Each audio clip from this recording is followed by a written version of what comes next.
Indo bem direto ao ponto, porque tem muita coisa pra gente comentar hoje. Já ficou aqui menos de 2 minutos essa introdução.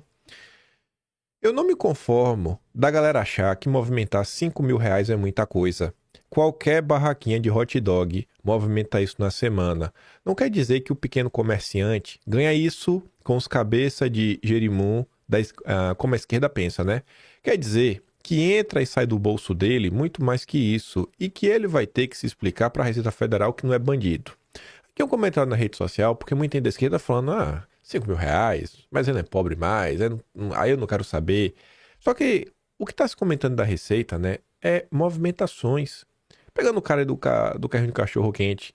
Às vezes, assim, o dinheiro entra, só que entra, ele gasta com pão, ele gasta com salsicha, ele gasta com isso. Qual a margem de lucro que ele tem nas suas vendas? Então, assim, às vezes no final do mês, o cara ganha um salário mínimo e meio, 2 salários mínimos, mas o dinheiro que ele movimentou, sei lá, 10 mil reais.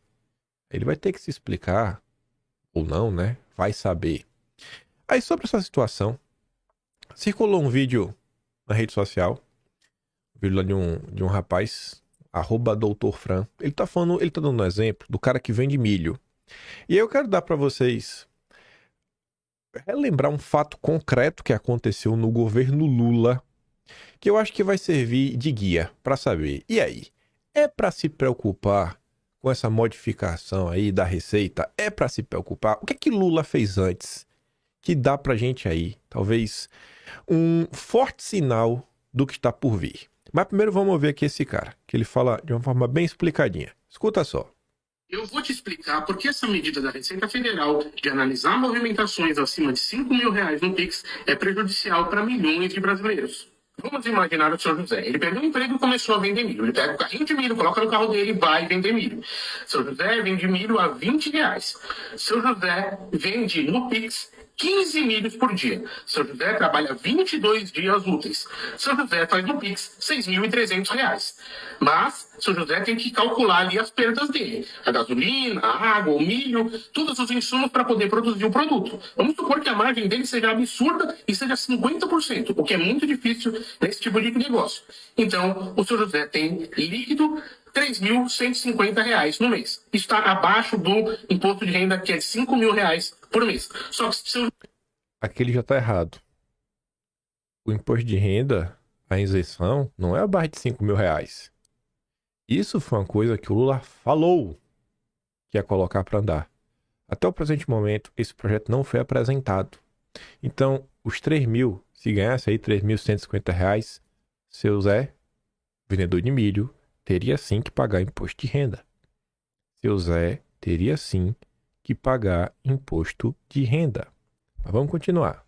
José recebeu 6.300 no Pix. Então, ele vai ser informado da Receita Federal o porquê 6.300 reais caíram no Pix dele durante o mês. Mas veja bem, isso não acontece só com o seu Zé. Acontece com o seu Antônio, que é pedreiro, com o seu Chico, que vende café da manhã perto do metrô, com a dona Maria, que vende bolo no pote. Acontece com um monte de gente.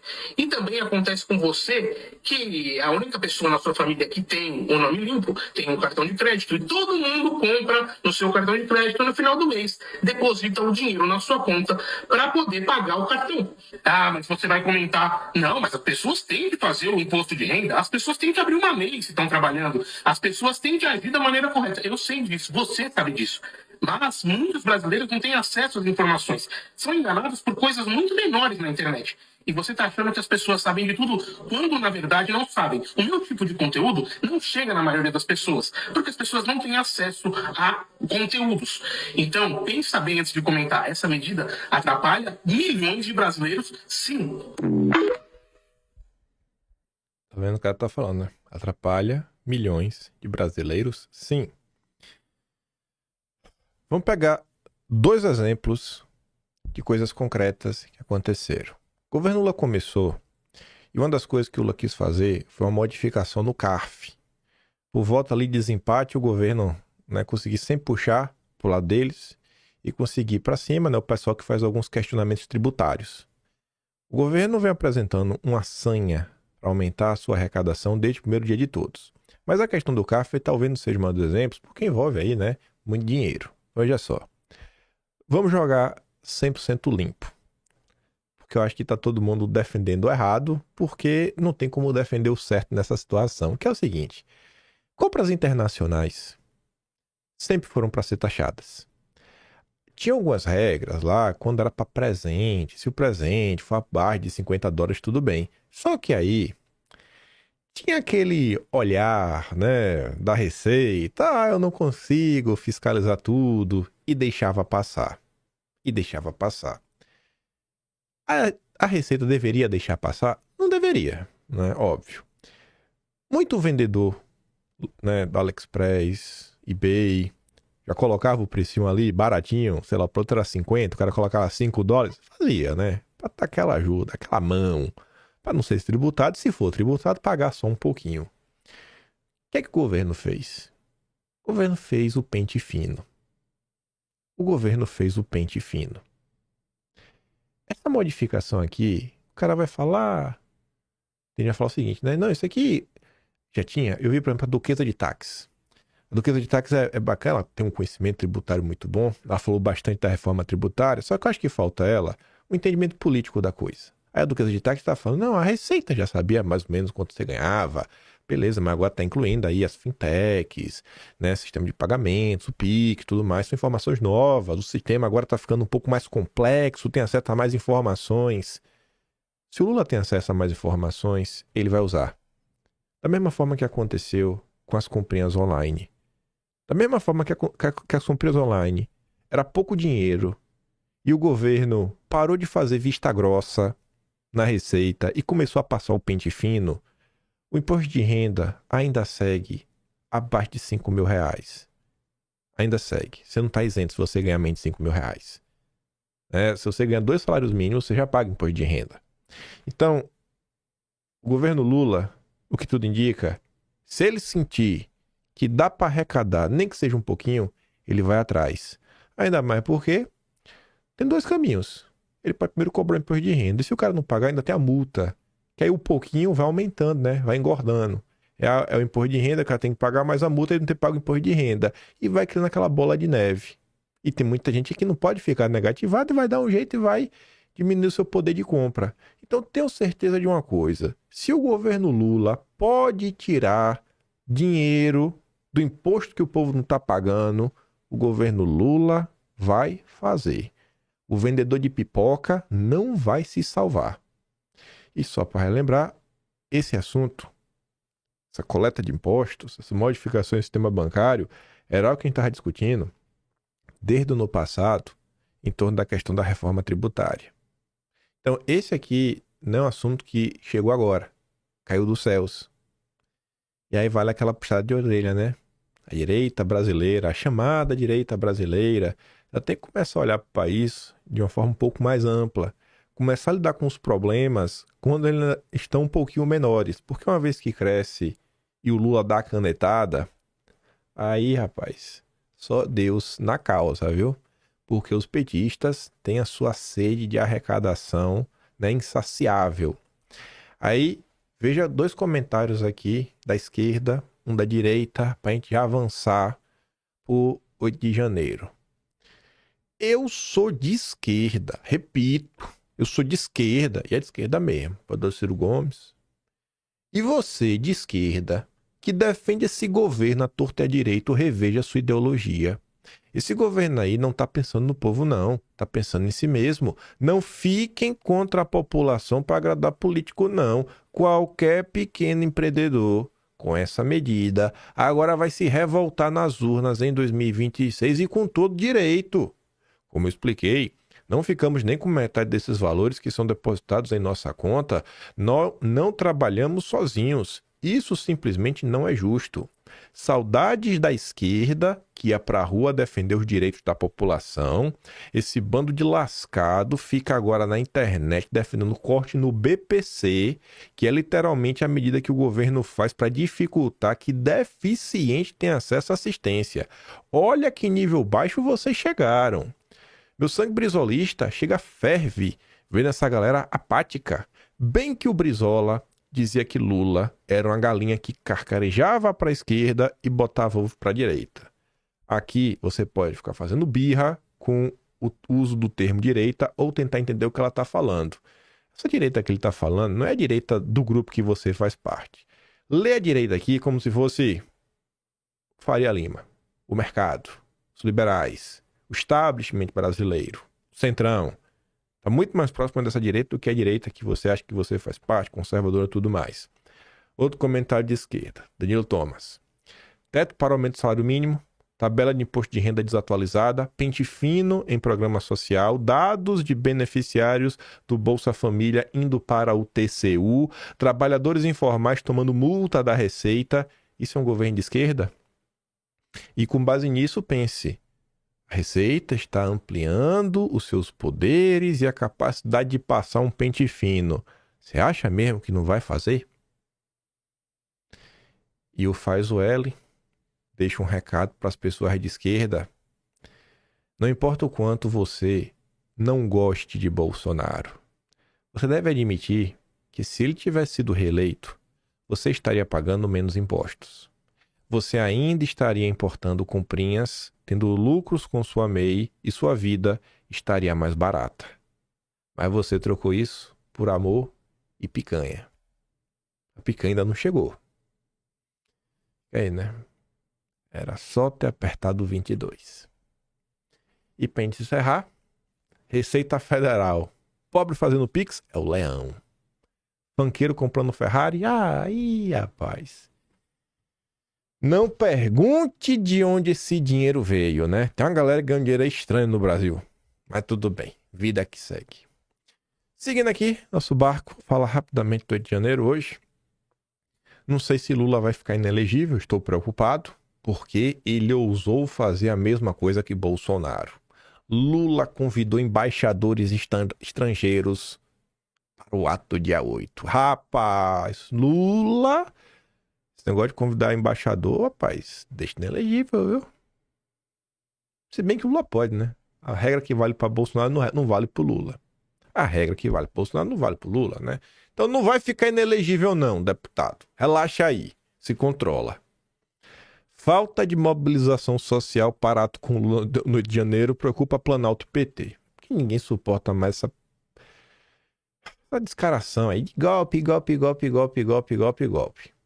É a democracia sem povo do regime.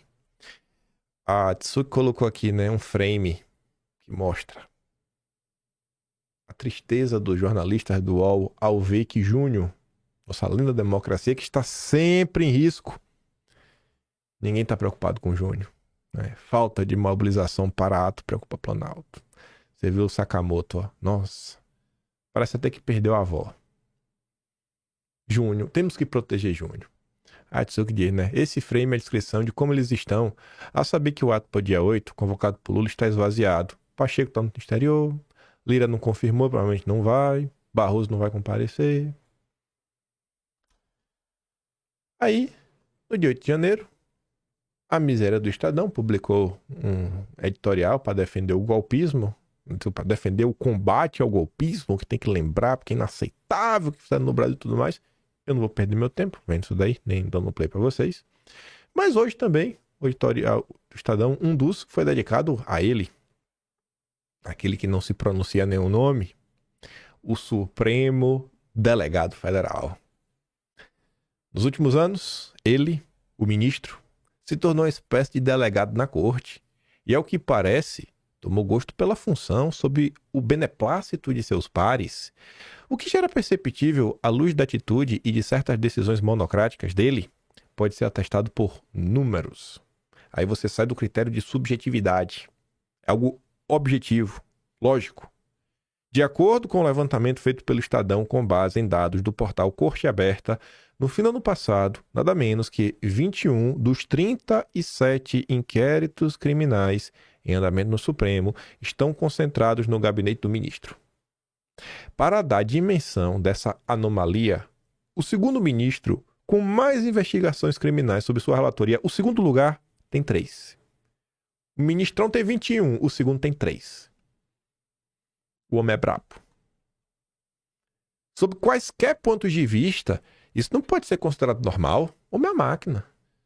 A começar pela elevado número de investigações criminais sob a responsabilidade de uma corte que, em tese, deveria se ocupar principalmente de guardar a Constituição. Note-se que, entre esses 37 inquéritos em curso, não estão contabilizados os que tramitam na forma de petições, como a 12.100, que investiga a formação dos acampamentos golpistas em frente dos quartéis do Exército, nem os que correm sob sigilo, como é o caso, por exemplo, do interminável e abrangente inquérito das fake news. Então, assim, 21 de 37 esquecendo as joias da coroa, as cerejas do bolo, porque esses são os melhores de todos. Vale dizer, o número de investigações conduzidas pelo delegado é ainda maior do que o apurado pelo jornal. É certo que a Constituição confere ao Supremo o poder de processar e julgar ações penais que envolvam réus com foro especial por prerrogativa de função, o chamado foro privilegiado. Porém, entretanto, todavia, o entendimento do colegiado sobre o alcance desse dispositivo constitucional tem a firmeza de um prego na areia. O que é que o cidadão quer falar com isso, né? A depender das conveniências políticas de ocasião, né, para dizer o mínimo, os ministros mudam com impressionante rapidez e sem cerimônia a própria jurisprudência da corte, para, na prática, escolherem quem vão julgar a partir de critérios bem menos transparentes do que os fixados pela lei maior. O que ora aumenta, ora diminui os casos criminais em tramitação na corte, né? Essa mudança de entendimento é boa demais. Não é assim que funciona o sistema de justiça em um Estado democrático e de direito. Ademais, aqui ainda nem se está tratando de ações penais, mas de inquéritos policiais. Por que tantos? Sob a relatoria dele. O que em tese o tornaria mais apto do que seus pares para presidir essas investigações, porque o homem é a máquina, o homem é a lenda, ele é a lenda. A rigor nada, a não ser talvez sua propensão para atuar mais como chefe de polícia do que como ministro da Corte Suprema. No melhor cenário, né? Ou a tibieza de seus pares para afiar esse acúmulo de poder no pior dos cenários. A Lava Jato já mostrou o que acontece quando se tenta estabelecer juízos universais sobre o que quer que seja. No caso do ministro, a suposta defesa da democracia. Para gravar um quadro anômalo por si só, não se pode desconsiderar que a alta concentração de inquéritos do gabinete do ministro se deve, entre outras razões, à compreensão elástica do Instituto da Prevenção. Aí explica lá, né? Diz preventivo, diz que primeiro decidiu em determinado processo, de modo que todos os outros casos ligados de alguma forma ao caso original devem ser submetidos à apreciação desse mesmo magistrado. A prevenção é, pois, uma salvaguarda do sistema de justiça contra decisões discrepantes sobre questões que estejam relacionadas. Mas, será mesmo? Será que todos esses 21 inquéritos, mais os sigilosos, relatados pelos ministros, chegaram até ele por estarem direta ou indiretamente ligados? Não parece ser o caso. É que diz o Estadão. Afinal, são múltiplas investigações policiais em andamento. Quando a prevenção a rigor, pressupõe que sejam unificadas, como ressaltou este jornal o professor Gustavo Bardaró, professor de Direito da USP. E o Estadão encerra falando: tudo já seria espantoso se essa miríade de inquéritos relatados pelo ministro tivesse objetos bem definidos e prazos razoáveis. Em muitos casos, não há nem uma coisa nem outra. E quanto mais essa aberração institucional perdurar, mais profunda será a fissura entre o Supremo e sua legitimidade perante parcela cada vez mais expressiva da sociedade brasileira. O meu reconhece, né, que a maior parte do... Por exemplo, cada vez mais pessoas estão chateadas com o Estado Democrático de Direito. Continuando aqui, acho que Deus tocou o coração do ministro e o morador de rua que estava preso foi solto. O jurista Enio Viterbo comenta, né? Essa cerimônia do 8 de janeiro não deixa ele lembrar que o salvador da democracia prendeu moradores de rua pela suposta tentativa de golpe de Estado. O Brasil é o país que o golpe de Estado acontece pela mão dos mendigos. Meu Deus, mas não tem condição. Você falar isso em voz alta é ridículo. Um golpe de Estado dado por mendigos. É como se os mendigos, na verdade, fossem agentes secretos. Fosse um grupo descentralizado que está presente em todo o país. E todos eles são potenciais golpistas. É surreal o Brasil. E isso, com a ajuda da PGR, né? que em um belíssimo trabalho de denúncias genéricas, diz que Jefferson Figueiredo, um desses moradores de rua, participava de uma associação criminosa. Você é mendigo, hein? Cuidado. Cuidado. Aí ele coloca ali o texto da CNN, né? Que consta aí. Após a prisão preventiva, Figueiredo foi acusado pela PGR pelos crimes de incitação ao crime, associação criminosa e concurso material de crimes, ou seja, quando um agente comete 2 ou mais crimes. Cuidado aí, viu, se você é morador de rua. Cuidado aí, você tá cometendo vários crimes. Uma coisa que eu achei interessante nesse caso, essa denúncia do morador de rua que estava preso, veio pelas mãos do Tássio Lohan, lá do dia 28 de dezembro. E aí o Tássio, no dia 6 agora, que foi quando saiu a notícia, né, da soltura do morador de rua, ele fala o seguinte, ó, jornalismo. Ministro manda soltar morador de rua que estava preso há mais de um ano sem provas concretas por causa do 8 de janeiro. Decisão ocorre 8 dias após a coluna publicar pela primeira vez a história de Jefferson Figueiredo. Então não tinha nenhuma notícia sobre esse cara. Na Metrópolis, o Tássio Lohan foi o primeiro a publicar. Aí a gente tá falando dessa mudança que o mundo vem passando. Até o Zuzu agora virou um guerreiro da liberdade. Aí eu fico pensando, né? Não dá pra comparar, isso aqui não foi por causa do Trump. Mas você vê, ó, o Metrópolis, até um mês atrás, tinha o Guilherme Amado, trabalhando para prender pessoas. Quando o Guilherme Amado era prender e perseguir. Agora o Metrópolis tem o Tássio Lohan, que tá soltando gente. Já é um avanço, temos que celebrar. Eu gosto do Tássio, ele tem um bigode. Ele tava no Metrópolis, foi pro Estadão, voltou pro Metrópolis de novo. É um cara novinho. Não é um cara de direita, mas é um cara que vem expondo muita coisa do Lula, batendo encaixado. Mas sim, tá bem, tá bem. Vai que é tua, Tassinho. Aí, se liga nisso daqui. Ato sobre 8 de janeiro ajuda a combater a polarização? O que vocês acham?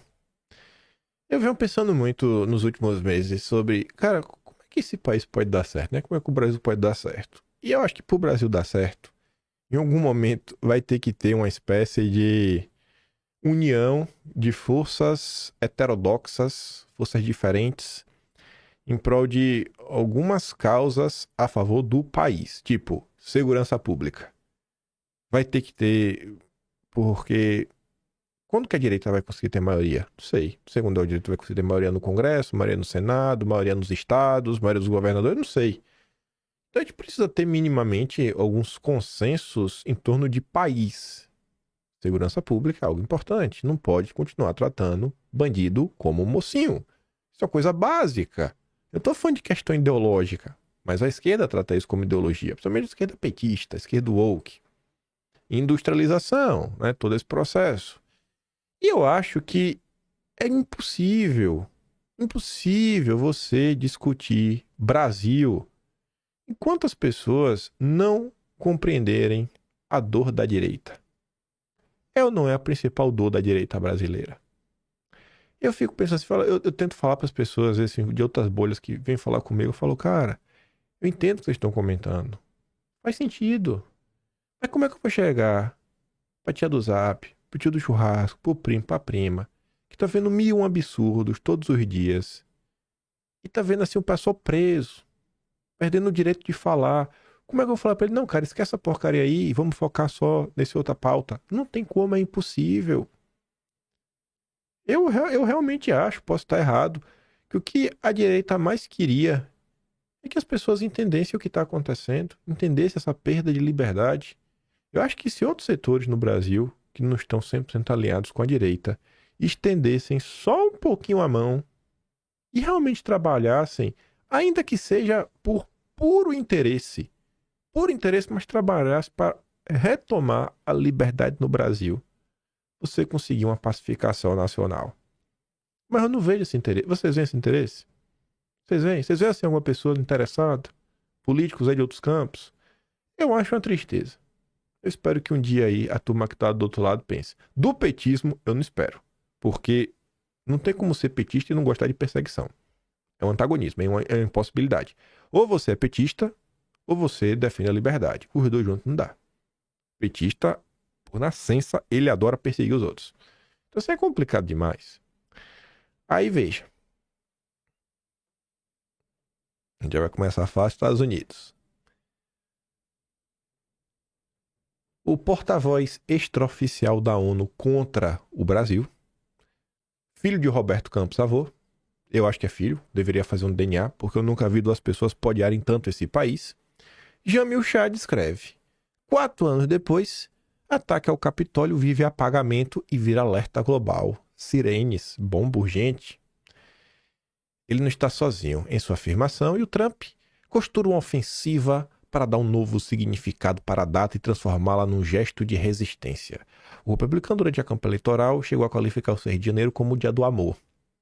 Qual é que tá mudando lá? A nota é mais longa, começa a falar daquele cara da tava fantasiado de índio e tudo mais. Hoje, o Trump volta ao poder numa posição ainda mais predominante e será confirmado nesta segunda pelo Congresso americano. Trump agora promete agir muito rapidamente para perdoar os autores dos ataques de 6 de janeiro. Para diplomatas estrangeiros na capital americana, ouvidos pelo UOL, ouvidos pelo UOL. O UOL não existe. Ouvidos pelo Jamil Chad. O esforço de apagamento do que ocorreu naquele dia deve servir como um alerta ao mundo da operação da extrema-direita. O mundo acompanha com preocupação o que ocorre na democracia, que se apresenta como modelo a todos, afirmou o embaixador de um país europeu na condição de anonimato. Se aquelas cenas não são suficientes, o que será? Questionou o diplomata. Então, nos Estados Unidos, você vem tendo uma união de forças antagônicas em prol do país, America First. E a turma entende, cara, que vai ter que entender. E vai ter que entender que tem muita gente sendo perseguida. Senão, o país não vai para lugar nenhum. Mas no Brasil, o Lula só quer criar cisânia. Cisânia atrás de cisânia, com o apoio da Globo. No segundo mandato, Trump é mais perigoso que no primeiro, porque ele foi eleito com a maioria popular. E com o controle sobre o Partido Republicano, que ele não tinha no primeiro mandato. E justamente porque está cercado de fiéis. Meu Deus. Aí a Atsu comenta: maioria do povo, controle sobre o partido, cercado de fiéis. Tudo foi canalizado na pessoa de Trump. E a Globo sabe a fórmula que faz um presidente ter poder. Bom para os americanos, que souberam participar dessa estratégia. Enquanto isso, no Brasil, parte da própria direita desgasta 24 horas o único representante que nós temos, que consegue unir diversas alas diferentes. Todo mundo sabe que tá falando de Bolsonaro, né? Precisa explicar. Aí chegamos no dia de ontem. E aí, veja só, né? A coisa começou a crescer no Brasil mais ou menos umas 10 e pouca da manhã. Não preciso relembrar. Vou relembrar aqui rapidinho. Pera aí. Não, nem tem como relembrar porque eu já paguei o arquivo do vídeo. Engraçado que no vídeo ontem eu tava comentando sobre as nomeações do Elon Musk aí pra conselho, do Facebook, pessoas ligadas ao Partido Republicano, ao Trump. E mais uma vez eu comentei sobre aquela matéria do Foreign Affairs mostrando políticas de Estado, de nação, independente de esquerda e direita, por tirar o país do buraco. Os Estados Unidos nunca estiveram no buraco, né? Mas eles têm um novo desafio diante deles, acumulado aí, né? Uma batalha comercial que divide o planeta. E aí o Zuzu apareceu ontem no mundo. A primeira vez que eu vi esse vídeo, na verdade, não foi nem no Metrópolis. Ele rodou aqui na Austrália. Zuzu anuncia medidas para proteger a liberdade de expressão no Facebook e Instagram. Além da adoção de um sistema de notas de comunidade similar ao do Twitter, Zuzu afirmou que vai trabalhar com Trump para repelir censura determinada por outros países. Que países, Zuzu? Países latino-americanos têm tribunais secretos que podem ordenar que as empresas retirem as coisas silenciosamente. De que país que ele tá falando, hein? Que país será que ele tá aumentando? E olha só, lembrando, semana passada a gente estava falando aqui em canal, né, que o senhor Donald Trump, ele entrou aí com uma ação no Supremo dos Estados Unidos, onde ele pede para não banirem o TikTok, e ele cita o Brasil, o que aconteceu no Brasil, como exemplo do que é ruim. Não sei se o Zuzu está falando do Brasil, mas parece, né? Aí só para falar aqui um pouquinho do Trump, antes de mostrar o choro. Trump elogia mudança em checagem de fatos, anunciado por Mark Zuckerberg. Perguntado se o anúncio seria uma resposta a ameaças feitas por ele, o Trump respondeu, provavelmente. Provavelmente isso está acontecendo por minha causa. O bicho também nem se acha, né? Mas tá bom, fala aí que tá engraçado. Porque... Não, calma, esse aqui é o último, antes de começar o chororô.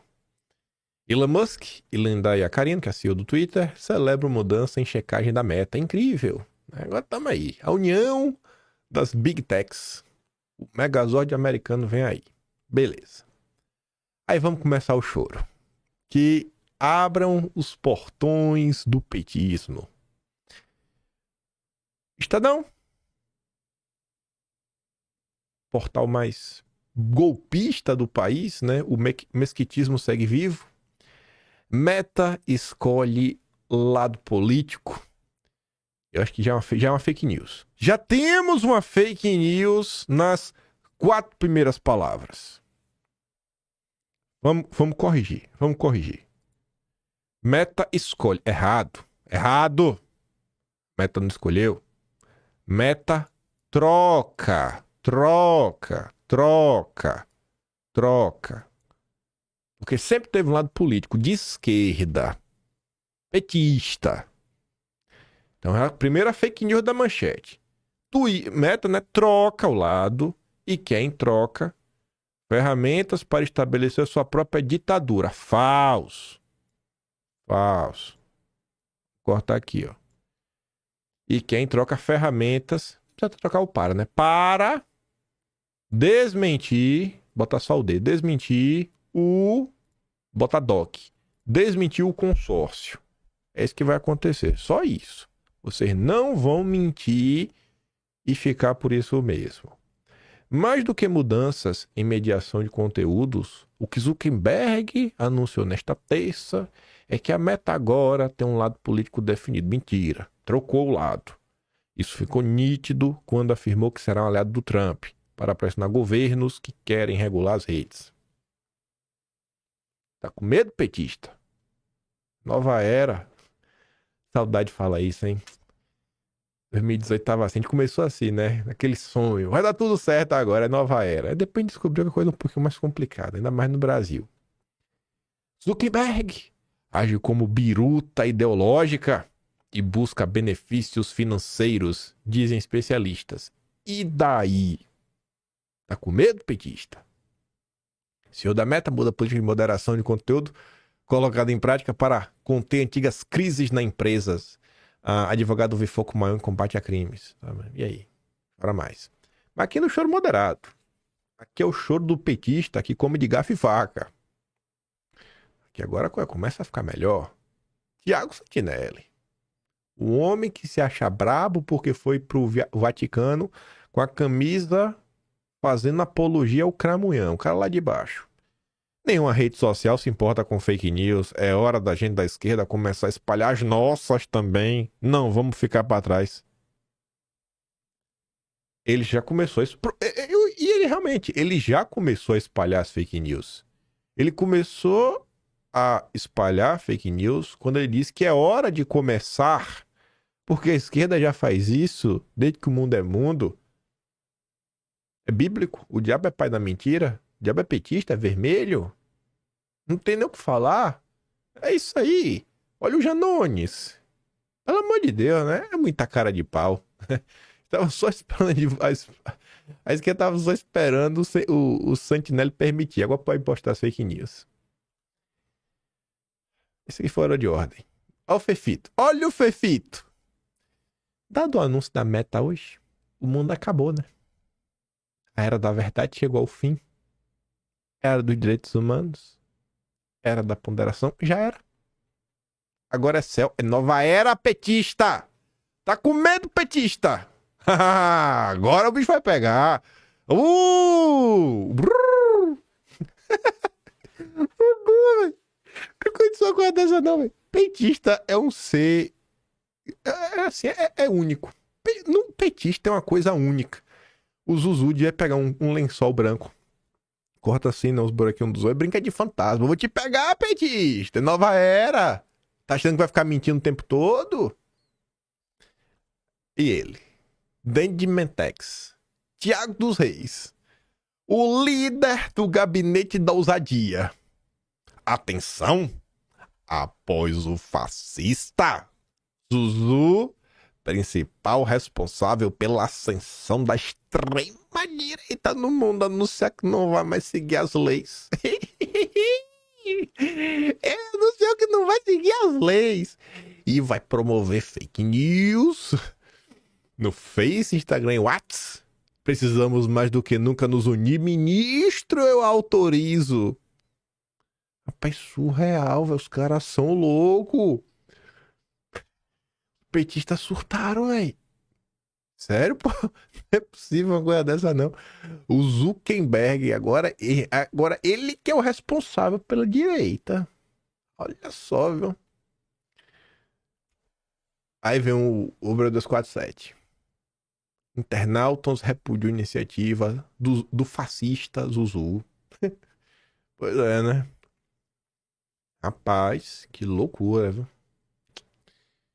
Vou pedir depois o WhatsApp do nosso amigo Comperatush. Vou mandar um WhatsApp pra ele. Falou, o Comperatush. Pô, mano. Controla aí, né? Tá passando vergonha. Tá passando vergonha.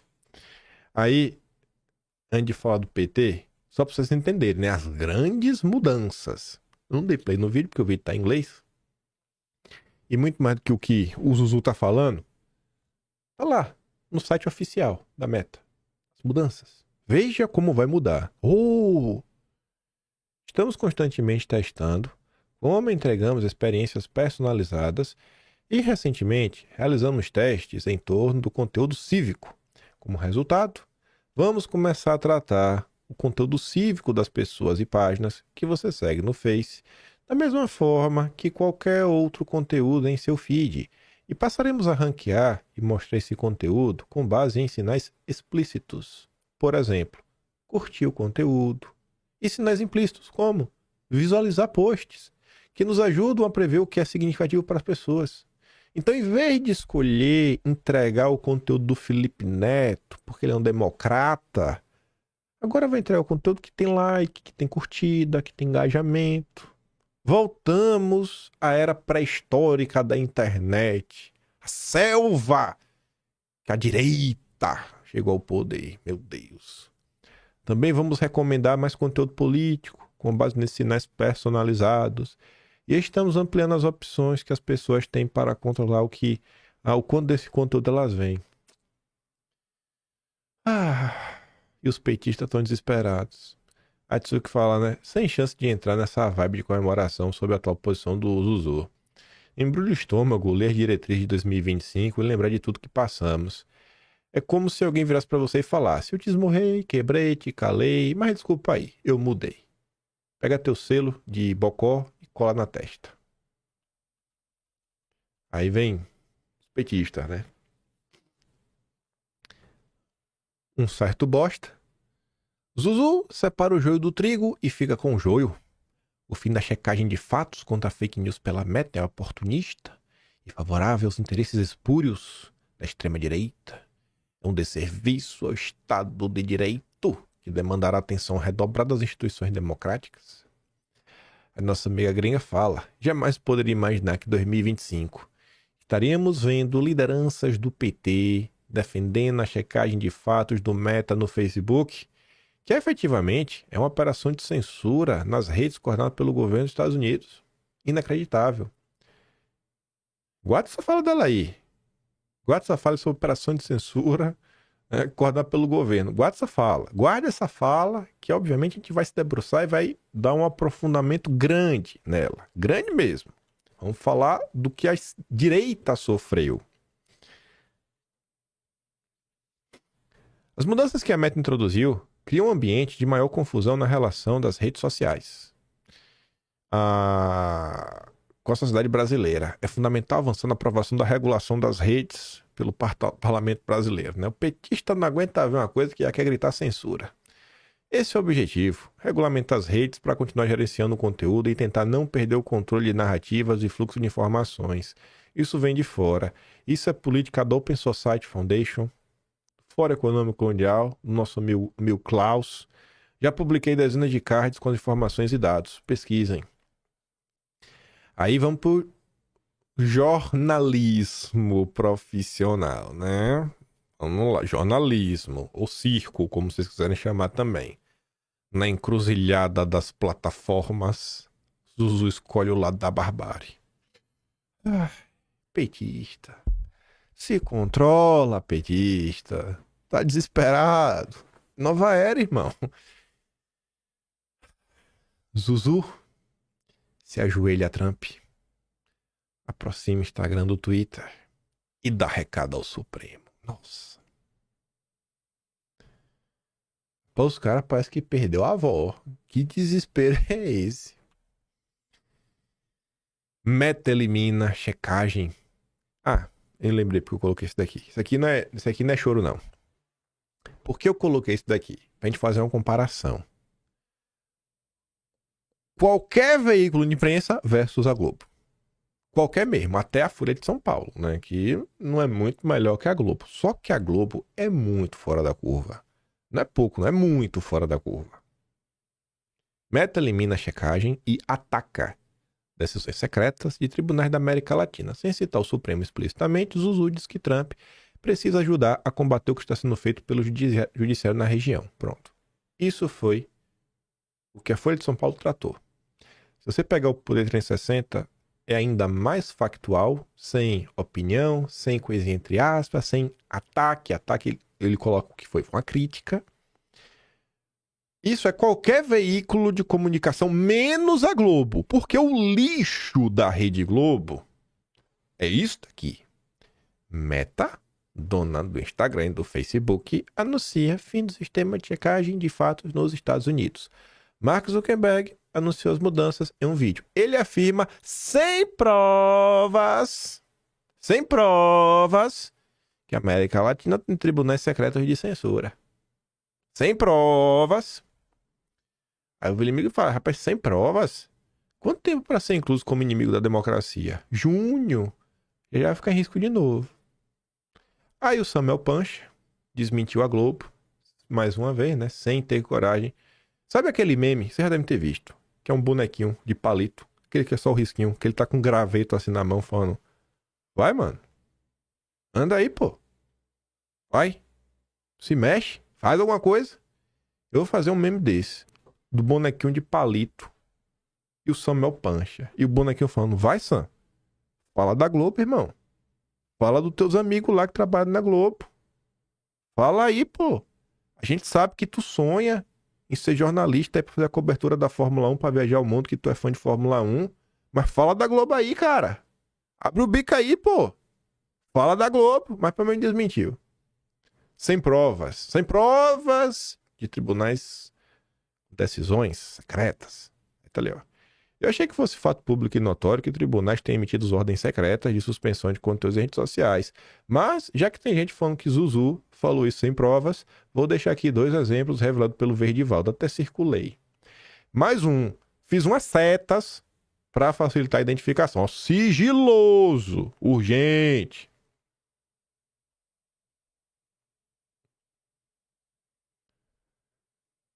Aí vem o Jorge Pontual. Zuzu diz que a eleição de Trump marcou uma virada na opinião pública americana. A favor de mais liberdade de expressão. Traduzindo. Mais liberdade para os conservadores nas redes sociais. E ele fala que a liberdade é para mentir. Mas não vou dar pra ele esse vídeo, que esse vídeo é longo. E eu quero mostrar o vídeo da Haddad, quero falar de outras coisas, quero falar da direita, o que a direita já sofreu na mão do Facebook, para vocês entenderem a gravidade. E a gente vai voltar naquele tweet da gringa. Operação que envolve o governo americano. Isso não é bobagem. É polarização aprofundada. Ódio na veia. Isso fere a família do Júnior, as democracias. O Júnior tem muitos primos. Comenta na Tusa Neri. Ana Flor complementa. Vai ser um bang bang de informação. O Brasil não tem proteção legal para isso. Meu Deus do céu. Júnior está em risco de novo. Estou preocupado. Aí, antes de tudo, uma salva de palmas aqui. Corvo. Melhor apelido já dado para essa senhora. Medusa Neri. A Medusa Neri. Só que em vez de você virar pedra, você fica imbecilizado. Se você para pra ver essa senhora. Parabéns, Corvo. Primeira pessoa, eu não sei se foi tu que inventou. Eu não tinha visto ninguém chamar essa senhora de Medusa até então. Medusa, assim, realmente é a cara dela. Aí a Medusa Neri, vou adotar esse nome a partir de agora, falou mais do que devia. Foram feridas. No Brasil, a gente passou por um problema muito sério e que engajou muita gente, que foi uma tentativa de arrebentar com o Estado democrático de dinheiro. Foram feridas no dinheiro democrático de dinheiro. Com o Estado democrático de dinheiro. Com o Estado democrático de dinheiro. O Estado democrático de dinheiro. Dinheiro do governo, né? Enchendo os cofres da Rede Globo. Só se for esse dinheiro aí mesmo. Ah, Medusa. A Medusa falou demais, viu? Aí o Pedro Burgos, professor de comunicação do INSPER. Samuel Pancher. Aula pra você, irmão. Acredita, Sam. Dá pra falar da Globo, cara. Coloque a verdade acima do interesse em cobrir a Fórmula 1. Jorge Pontual agora na Globo News, falando que a liberdade de expressão sem as notas de checadores na Meta é, na verdade, liberdade para apoiadores de Trump mentirem. Esse tipo de argumento, bastante repetido hoje, acaba por dar munição à guinada do Zuzu. Porque ela confirma a impressão de que o alvo das checagens profissionais está majoritariamente de um lado do espectro político, o que pode ser visto como censura. Melhor então para uma plataforma que quer ser neutra, abandonar essa forma de moderação em detrimento de outras, como as notas de comunidade. Nota relacionada, eu vi 10 minutos de cobertura na Globo News. Se eu fosse da família do Burgos, eu teria ligado para SAMU, faria uma visita nele hoje, faria um check-up. Eu não acreditaria se ele falar que ele está bem. 10 minutos pode causar dano cerebral irreversível. Ele viu 10 minutos, ficou impressionado com a quantidade de desinformação. Um descreveu mal como funcionam as notas de comunidade no Twitter. Outro mente dizendo que vai acabar qualquer tipo de moderação. E outra reforça falando de que, por causa disso, vai rolar tchaca-tchaca na buchaca nas plataformas da Meta como no Twitter. E essa histeria também joga a favor do Zuzu. Se os jornalistas que estão comentando o caso claramente não têm o monopólio da verdade e exageram para reforçar os seus argumentos, por que não tentar formas alternativas de moderar o debate público? Porque não tem moderação, o que tem é censura, o que tem é o lixo da Globo. A Globo precisa ser fechada, não tem outra opção, tem que fechar essa porra, essa espelunca. A Globo trabalha contra o Brasil. Aí ontem o que a Globo faz? Leva o Haddad. Fala aí, Haddad. Lacra aí, irmão. Lacra. Lacra, brilhe. É o seu momento. Mostre por que você é petista. Vamos ver o petismo brilhar. Estamos num mundo tenso. Nós estamos num mundo em que questões ideológicas estão fazendo a diferença. Nós estamos num mundo em que a comunicação se tornou muito mais disruptiva do que foi no passado. Tivemos hoje o anúncio de uma importante organização de comunicação mundial, global, dizendo que vai retirar dos seus controles os filtros de fake news, aderindo um pouco à mentalidade de que liberdade de expressão inclui calúnia, mentira, difamação e tudo mais. O que nos preocupa, nós vemos o que aconteceu em 2018, com a democracia brasileira em relação às fake news. Vimos o que aconteceu depois da eleição de 22 e dos preparativos não só de um golpe de Estado no Brasil, mas do assassinato de pessoas, né? Inclusive com o pagamento antecipado pelo resultado pretendido aos que executariam o plano. Nós estamos num mundo mais complicado. Não dá para negar isso. Então a economia estará bem, Mas nós temos que cuidar da nossa democracia. Nós temos que cuidar das nossas instituições. Nós temos que cuidar da integridade das pessoas e das informações que são divulgadas para evitar pânico, para evitar que as pessoas no desespero acabem abraçando ideologias extremistas que põem a perder as liberdades individuais e o nosso desejo de paz e prosperidade para as pessoas. Tudo isso é muito desafiador. Mas eu acredito que o Brasil está bem posicionado. Eu não acredito que o Brasil, no contexto das nações, esteja mal posicionado para enfrentar esses desafios. Daniel. Não tem nem o que falar, né? Petista. Zuzu contraria a tendência no Supremo sobre redes e preocupa o governo Lula. SECOM vê referência ao Supremo em citação de Zuzu a tribunais secretos da América Latina. Quem é essa SECOM? A SECOM que a Globo tá falando aqui, ó, é o... Cadê?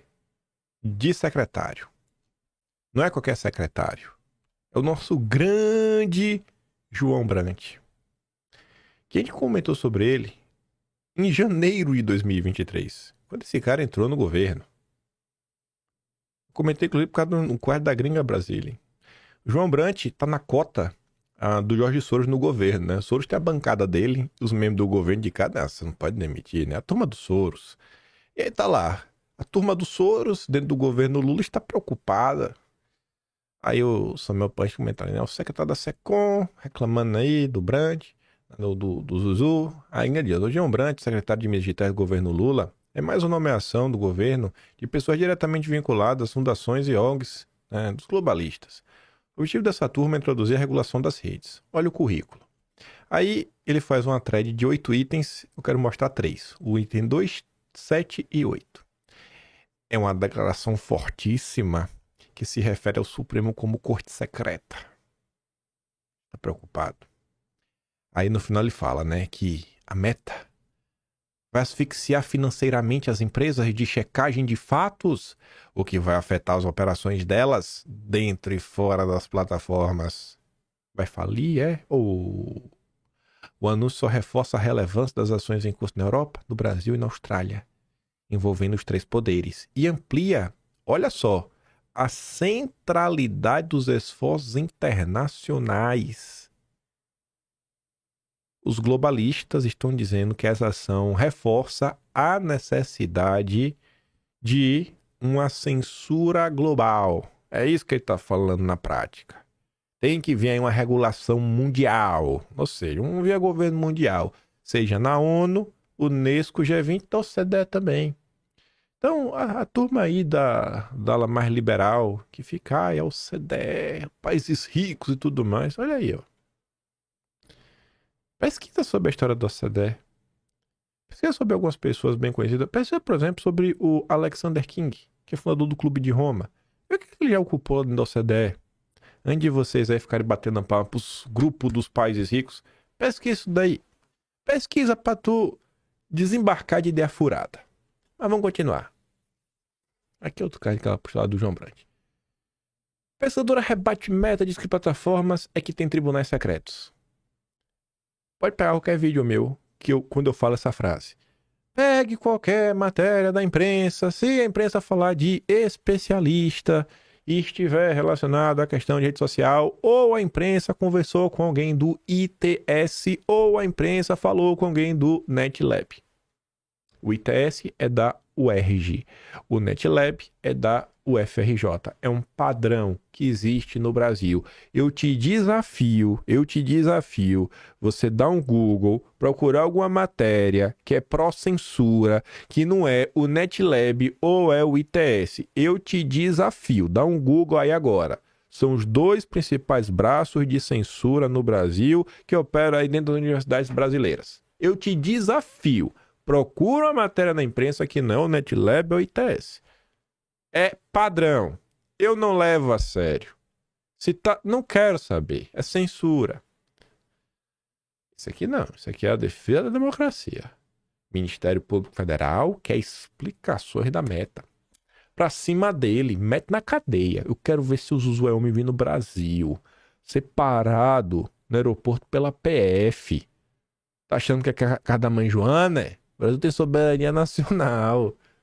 O Globo apurou junto à da MPF que a decisão de oficiar a meta tem como objetivo avaliar a compatibilidade de eventuais impactos das novas regras à luz do regime jurídico brasileiro.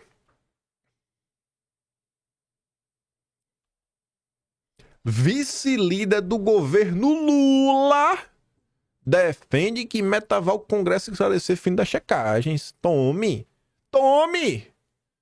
Dali Lula, democrata! O petista disse que com a decisão da meta abraça sem pudor o Conselho de Liberdade de Expressão devido pela extrema-direita. Lembrando que o valor econômico faz parte do lixo do Grupo Globo. Messias, grande ministro da AGU, um defensor ferrenho da democracia, afirma que a decisão da meta reforça a necessidade de regulamentação das redes sociais.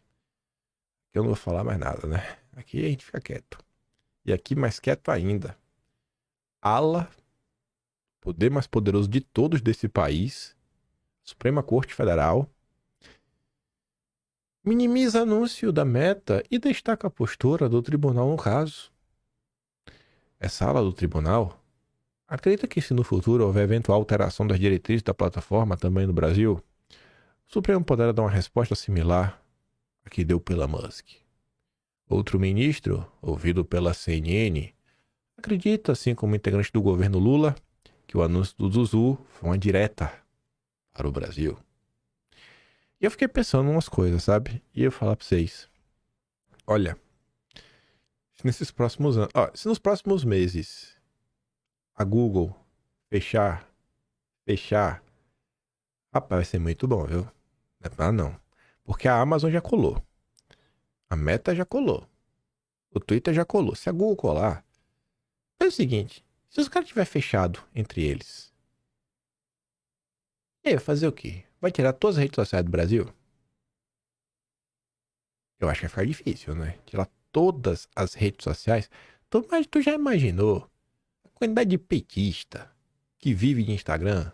Aqueles artistas chatos da Globo. Tu já imaginou? Porque falar do Twitter é fácil, né? Já imaginou tirar o Instagram? Tirar tudo. Você não tem acesso a nada. A Globo dá logo a voadora, desliga drive, desliga servidor, vídeo. E aí? Se vira aí, petista. Esses caras são brabos desse ponto não, viu? E aí você coloca na linha temporal, aí requer uma questão tecnológica também, mas está se trabalhando sobre isso. Você vê que a Starlink já tem uma cobertura internacional. Se a Starlink, no meio desse processo, também conseguir lançar o seu telefone, e você, através de um telefone comum, você não precisa mais comprar antena, você consegue se conectar diretamente nos satélites, cara, você está abrindo uma segunda internet, porque a internet é um ente físico, é como se fosse estrada. Pensa assim, da sua cidade para a cidade vizinha tem estrada e tem uma estrada melhor via pedágio.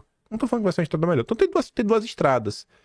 Uma tem como fechar, porque ali está na mão do governo, mas outra é, sei lá, é privada ou é federal. Fazer o quê? Vai fazer o quê, irmão? É nova era.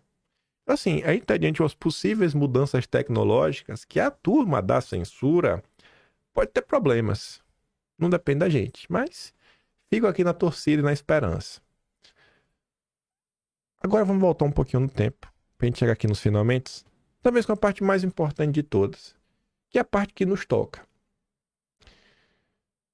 Estava revendo justamente a carta de 2020 do Projeto Veritas. Vocês lembram que a perseguição e a censura a Bolsonaro já estava sendo denunciados por ela? 31 de julho de 2020. Parte da carta conjunta aos membros do Comitê Judiciário da Câmara de 3 denunciantes. Projeto Veritas, e tá lá os caras lá. Vou ler só o que tá de roxo. A censura política infectou o mundo de maneira importante, inclusive no Brasil, onde o Judiciário Federal está conspirando com o Facebook e o Twitter contra Bolsonaro. Julho de 2020. Esse mês foi importantíssimo. Importantíssimo esse mês. Por quê? Bom, vamos por parte. Se lembra do tweet da gringa? Que falando lá, o governo americano, essa pressão, a regulação das redes e tudo mais. Aqui é um trecho da transcrição da entrevista do Mike Pence junto ao Joe Rogan. Mike Pence, ex-funcionário do Departamento de Estado, e vem denunciando o complexo de censura. Aqui está traduzido, inclusive, o nome de algumas instituições que eu vou ter que traduzir de volta para o inglês para fazer sentido, porque a maior parte das pessoas conhece o nome em inglês, né? Tipo Open Society Foundation.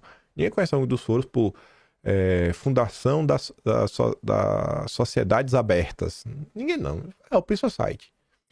Mas está ali, ó. Portanto, se houver consenso construído entre os militares, a esfera diplomática, a comunidade de inteligência, as ONGs, os meios de comunicação, as universidades, isso é o que realmente é democracia. Essas são as balizas institucionais, as pessoas que sabem melhor. A propósito, esse é um processo difícil, leva meses, leva anos, né? Criar o consenso da censura. Para criar o consenso da censura, tem que ter os militares, a esfera diplomática, o Departamento de Estado, a comunidade de inteligência, a CIA, as ONGs, meio de comunicação, o consórcio e as universidades, vocês já sabem. Isso leva meses, leva anos. É por isso que existem instituições importantes para a construção de consenso, como o Conselho Atlântico. Qual a tradução de conselho para o inglês? Council. Atlântico, Atlantic. Ele está falando do Atlantic Council. Tem esse papel de gerar esse consenso. Atlantic Council. Você tem o Conselho de Relações Exteriores. Council of Foreign Affairs. Grupo lá fundado pelos Rockefeller. Lá nos primórdios dos Estados Unidos. Wilson Center, que o Pachecão foi lá visitar várias vezes. Carnegie Endowment, que quem viajou agora, por último. Quando foi agora? Foi recente. Não foi há muito tempo, não. Eu tenho no máximo uns 4 meses. Foi o Celso Amorim. Foi lá no Carnegie Endowment conversar com a turma. Saber o que eu não sei, né? Deve ser lá para fechar a censura no Brasil. Temos todo um conjunto de instituições de construção de consenso de censura. Procure, por exemplo, Lee Hoffman, em 2019, eles estavam fazendo uma série de conferências para dizer que as eleições são uma ameaça à democracia, as eleições corrompem a democracia, não é para pensar a democracia como eleições, porque eleição é um caos. Aí, julho de 2020. Sabe o que aconteceu em julho de 2020? Isso aqui, ó. Isso aqui é um print do vídeo da época. Por isso que está mal feito. Por isso que está mal feito. O Emerson Grigoletti, advogado da turma da direita nos inquéritos. Quem está por trás dessa perseguição do Facebook que gerou o banimento? Quem? Quem que coisa? E esse banimento aqui, essa ação, ela é um marco na história da perseguição no Brasil. Por quê? Porque foi a partir desta ação que o chamado gabinete do ódio deixa de ser uma espécie de núcleo que fazia Bolsonaro ser um aloprado para se tornar um núcleo de desinformação. Foi a partir daqui. Pega a primeira matéria do Gabinete do Ódio, publicada pela Vera Rosa no Estadão. Lê o que está lá. Não fala de desinformação. É a partir daqui. Facebook derrubando contas a partir de um relatório da Atlantic Council. Que está, assim, umbilicalmente ligado ao chamado Deep State norte-americano. Mandou assistentes, as bandeiras, foi de São Paulo, BBC, e agora faz parte da equipe. Um brasileiro em Bogotá. Entendeu? Facebook exclui contas falsas ligadas a gabinete da família Bolsonaro. E quem fazia isso era um grupo específico, que era o DFR Lab, que é o Digital Forensic Research Lab, né? O laboratório de pesquisa forense do Atlantic Council. Aí, já bateu 1h05, mas isso aqui é importante. Então aguenta aí. Aí a gente abre o que a gente comentou, isso foi dossiê na época. Se vocês forem para março de 2023, se eu não me engano, o nome do dossiê é DFR Lab.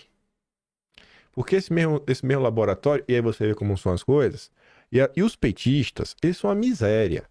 Porque os petistas ficam batendo palma para uma coisa que vai virar contra eles em algum momento. O mesmo DRF Lab do Atlantic Council, que fez essa matéria contra a direita, em março de 2024, fez um relatório para falar que o Brasil 247 faz parte aí do núcleo de propaganda russa. Deve ser por isso que o Atucha é meu amigo, né? A gente da direita do guinista. Mas enfim, aí como essa história surgiu, eu falei, cara, eu vou relembrar o que aconteceu com a direita. E aí eu mostro o mesmo Brasil 247 quando tava com um porrete na mão. Relatório aponta as páginas ligadas ao gabinete do ódio de Bolsonaro removidas pelo Facebook. E aí era assim, ó. Bolsonaro News. Olha como era a página da bandida. Ela era registrada pelo Técio. Nossa! Conta que seguia o Paulo Chuchu. Nossa, seguiu o Paulo Chuchu. Esse tá no relatório. Esse é o gabinete do ódio. E várias contas, né? O DFR Lab não deu mais informações. Olha, essa página aqui, o Técio curtia essa página. Ele deu uma curtida, hein? Rapaz, olha o gabinete do ódio aí. Ele curtiu. Ele deu um like. Então, isso daí sacramentou essa narrativa de gabinete do ódio. Ser um grupo de desinformação. Com a produção de cálcio, a parte derrubada dessas contas pelo Facebook e Instagram. Os comentários da época, tudo mais. E aí, por parte da direita, além de denunciar o que estava acontecendo, o que é que o pessoal notou na época? Que a Apex estava dando dinheiro pro Atlantic Council. E quem que estava na Apex? O Santos Cruz. E em 2019, as brigas entre as alas, porque o governo Bolsonaro não era um governo uníssono, todas as alas pensavam igual, não. Tinham diferenças. Teve uma briga logo no início, na Apex. A Letícia Catelani, esteve em abril. Renegociamos contratos, estava vindo para cima de vários contratos. E aí, quando ela foi demitida, ela disse: eu sofri pressão dentro do governo pela manutenção de contratos espúrios. Um dos contratos que ela cancelou, por exemplo, era do filme Marighella. Como é que a gente sabe disso? Porque a revista Piauí, aqui ó, revista Piauí confessa, ó, Alexandre Frota finalmente conseguiu de audiência na Apex, com a Letícia Catelani, né, tudo mais. Combinou com o sindicato de estender contrato por 40 dias. Contrato do quê, né? Audiovisual lá, pro evento, patrocinar, tudo mais. A Letícia Catelani tinha rejeitado estender, porque o motivo da recusa em negociar segundo o Frota é o filme Marighella. Aqui, ó. Ele combinou o sindicato, deu contrato por 40 dias para permitir a participação no Festival de Cannes, mas Catelani interferiu. O embaixador foi demitido da presidência da agência e o contrato ficou suspenso. Foi retomado nesta semana com a posse do Segovia. Esse é o Santos Cruz. Esse é o Santos Cruz. Deixa eu ver se eu botei aqui no dossiê. Botei. E esse mesmo DFR Lab, esse mesmo Atlantic Council, que o Mike Ben está denunciando, que o Werther denunciou, que atuou no Brasil contra os bolsonaristas, falou do Brasil 247, em 2022 também apareceu no âmbito de eleições. E apareceu como? Quando surge o Twitter Files, que surge para comentar sobre a eleição americana do Trump, uma das threads, que foi a parte 6, publicada pelo Matt Taibbi, no 43 que ele fala, a partir daqui, ele começa a falar como tinha, né, contato do FBI com o Twitter e tudo mais, que seria a Polícia Federal de lá, coincidência, né, a PF atuando para proteger a democracia. O IP, que seria, como é o nome IP? Era como se não sei que lá de integridade, integridade eleitoral. Programa de Integridade Eleitoral, acho que é isso a tradução. Programa de Integridade Eleitoral. O nome está em inglês, né? É IP, é uma sigla. Então, faz parte de uma série de think tanks afiliados ao governo, que analisam conteúdo em massa. Uma lista que também inclui o Laboratório de Pesquisa Forense Digital do Atlantic Council. O que a maioria das pessoas considera como Deep State é, na verdade, uma colaboração emaranhada de agências estatais, empreiteiros privados e ONGs, por vezes financiadas pelo Estado. Aí tá aqui o conteúdo em inglês, original. Aqui, ó, Projeto de Integridade Eleitoral. Pronto, tá certo, IP. São as mesmas pessoas. Aí agora, que tá falando, não, a gente vai voltar a ser normal. Agora vai voltar a só ser normal. Não vai favorecer ninguém. A gente só não vai mais perseguir um lado. Não, agora, eita, agora o mundo vai acabar. Olha, agora o mundo vai acabar, agora o mundo vai acabar. Agora o mundo vai, eita. Aí tá levantando a Vera Rosa, né, a primeira. Então daqui, ó. Gabinete do ódio, ó. Defensores da pauta de costumes, eles produzem relatórios diários com suas interpretações sobre fatos do Brasil e do mundo e são responsáveis pelas redes sociais da Presidente da República. Ponto. Não tinha acusação de fake news. Não tinha acusação de nada. É por causa dessa coisa do Facebook, em parceria com a Atlantic Council. Então, quando a galera fala, não, aí o Partido Democrata, o governo americano, está aí. Parceria do governo americano com instituições que tem que ser financiadas pelo governo americano, que também financiadas pelo governo brasileiro, da época, o Santos Cruz não queria deixar cortar o financiamento. E quem é que se lasca? Você. Você que se lascou e que se deu mal no final do dia. Daqui, ó. Vejam só, o suposto gabinete do ódio não passava de um grupo que fornecia informações sobre o estado do debate público para Bolsonaro. O problema residia no fato que, alegadamente, isso poderia afastar Bolsonaro de uma abordagem mais polida que alguns membros da ala militar procuravam impor. Algo de fato muito similar ao que observamos ocorrer na PEC entre Segovia e Elisa Catelani. Só isso. E na época, só puxar um pouquinho a sardinha, né? A denúncia da PEC, a PEC chegou a cancelar o contrato, mesmo na época lá, porque o assunto cresceu e Olavo jogou para cima o tema, né? Que aspas pro Estadão. Olavo de Carvalho, alguns de seus seguidores acusam a agência de financiar a remoção das páginas. Olavo de Carvalho escreveu: a ala militar do governo trabalha para financiar, com dinheiro público, a PEC, uma organização internacional de esquerda que trabalha para censurar conteúdos de apoio ao presidente. Kim Paim. Olavo acabou assistindo o vídeo meu que estava comentando sobre isso e botou para frente.